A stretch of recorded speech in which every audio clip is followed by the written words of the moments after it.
Good afternoon from Victoria. We're still in the midst of the virus and the pandemic, and as I've been doing throughout, I'm trying to offer some support to teachers and parents and students, those of you interested in culture, and I plan on doing a reading of my new book now.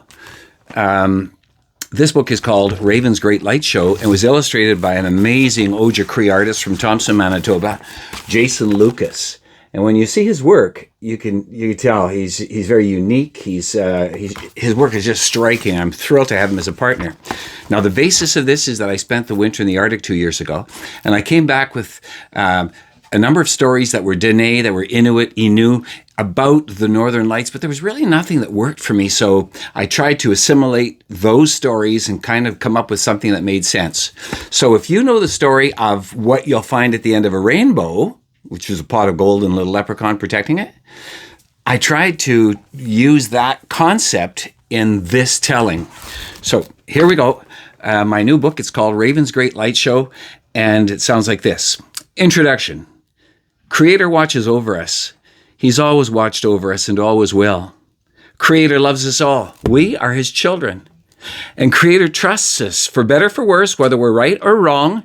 Creator allows us to make our own choices in life. Although Creator trusts us in our ability to make decisions for ourselves, he sometimes reaches out and lends a helping hand. And when he does, it usually comes in the form of trickster.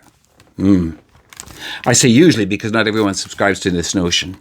The Haudenosaunee, for example, in Ontario, don't believe that trickster is sent to help. They believe that Creator sent peacemaker. And peacemaker, through the great law, was the support that they needed, that the world needed to get through and to be a better place. In the land of the white bear and the great caribou herd, trickster, of course, is known as Raven. On the flat side of the great mountains, trickster is known as Wesakichak, and to us Métis, Whiskey Jack. South of that place, among the Lakota, Dakota, Nakota, he is known as Iktomi.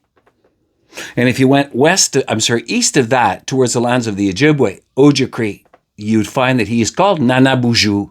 And east of that yet, to the land of the Mi'kmaq, he's known as Gluskap. Either way, he's got different names, but he always comes with stories that are interesting, that are provocative, and they're teachings that we should all learn from and always pass on to our youth. Now, in my book, I've laid out a whole page that describes, if you're interested, in why we call her Mother Earth and him Father Sky, Grandfather Sun. I've laid that out for all to know, but I'm not going to go there today because it's just lengthy. Let me get into the telling, and it goes like this. In the far north, there is only one who rules the heavens, and it's Raven. Whether Creator made Raven or simply chose Raven as his emissary is not important. What is important is to know that Raven is, of course, trickster. Raven is Creator's right hand in many matters of great importance. Raven is known as trickster for his quirky disposition and his unconventional sense of humor, and you'll see that clearly described in this book. As with us two-leggeds, Raven has the power to make his own decisions, and he does so many matters, but unlike us two-leggeds, even his slightest decision often end up having a huge impact on the world that we live in. One only has to look at the stars up above to grasp the scope of Raven's influence.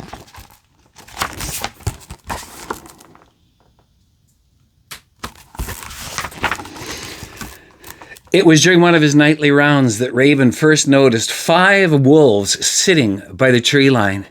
They were resting their haunches with their heads tilted upward, their bright eyes focused on the shimmering sky above. For several nights in a row, Raven saw these 5 wolves appear at the same place, always staring intensely at Father Sky.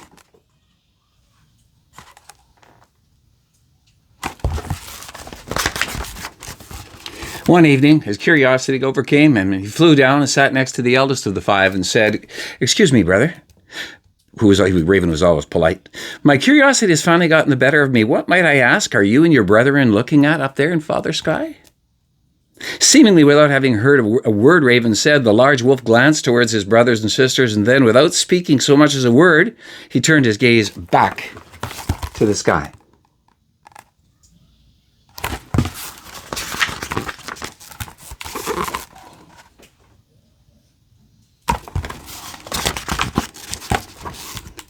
Well, the following evening, Raven approached a different wolf. "Tell me, brother, What do you see up there that I don't see? Do you mind my asking? What are you looking at?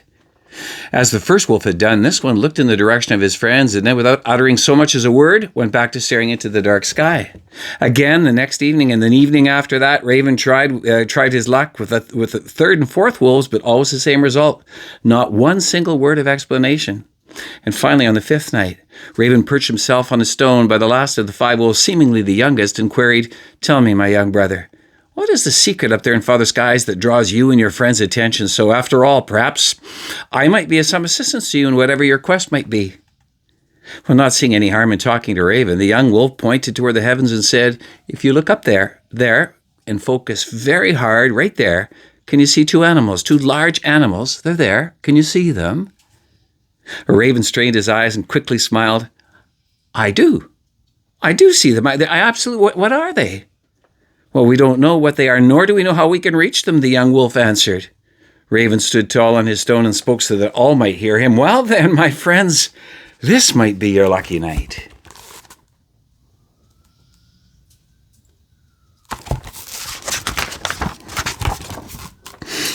"You're clearly getting nowhere just sitting here night after night, looking at your prey," Raven said. "The only way to know what it is that you're looking at is to go up there and find out."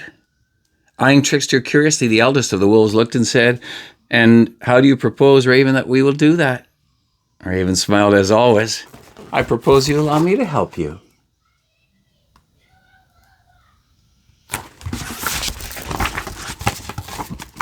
Well, Raven took out his bow and his quiver of arrows. He drew and sent the first one flying deep into Father Sky, and then he shot a second, which flew with equal range and precision. This one stuck the back end of the first arrow and remained lodged there.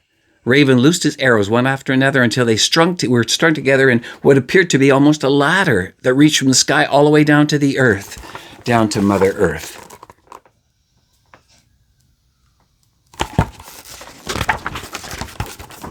"Well, my brothers and sisters," Raven said, but he needed not have said anything. The wolves were already climbing up the ladder.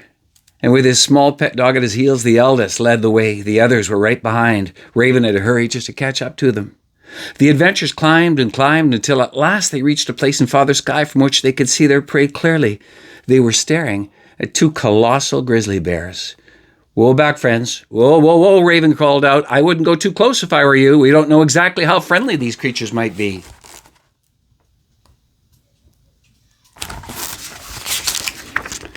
But again, it was too late. One of the 5 wolves had already approached the bear and positioned himself to see more clearly. A second had placed himself a little lower so as to contemplate the grizzlies from another perspective. And the last 3 were also on the move. And it was at that very moment the Raven realized just how beautiful they looked. The wolves looked, placed thus against the darkness of Father Sky. "This is, wow, amazing," Raven thought to himself. "These wolves and the bears, they look spectacular sitting where they are. I can only imagine how beautiful they look from back home on Mother Earth." And without a moment's hesitation, he turned around, threw himself down the ladder, taking every arrow with him as he descended from Father Sky. And upon reaching the surface of Mother Earth, he looked back up at the heavens to see the wolves and the bears, if they were positioned as they were when he left them. And they were. And it was the most impressive sight to behold.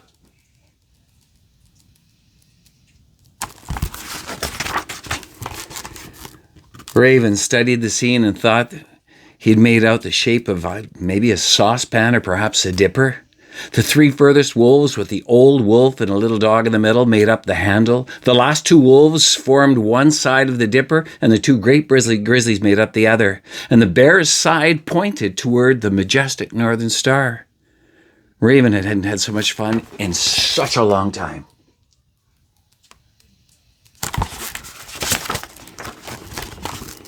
Then the clever Raven had this fantastic idea. He proceeded to gather all the stars he could get his hands on, and over the next following days, or maybe following weeks, he used them to create pictures and shapes throughout Father Sky. Horses, bulls, dogs, all manner of wonderful things. He selected the stars for these pictures very, very carefully, and he placed the most beautiful, the most colorful, aside. And when he was finally satisfied with his work, he decided it was time to celebrate, to party. He leaned over, he scooped up 2 handfuls of the brilliant stars that he had been saving, and with all of his strength, Raven flung them into the night sky. And under the beauty of these spectacular stars, millions upon millions of wonderful stars, he began dancing and singing. His masterpiece was complete. It was time to party. Now, dear reader, you too know the story of the stars in the northern sky. You may even be lucky enough one day to catch a glimpse of the artist, for to this very day he can be seen often found dancing and singing under the great light shown in the stars for which he is responsible. But if you see him in company of the Aurora Borealis, I have to caution you. Admire him all you like. Admire his creations all you'd like, but do not be tempted to whistle at Raven to get his attention. No, after all, the Northern Lights may hear, and they may decide to take you to whisk you away as well. At least that's what the elders have taught me. And that's what I choose to believe. How about you?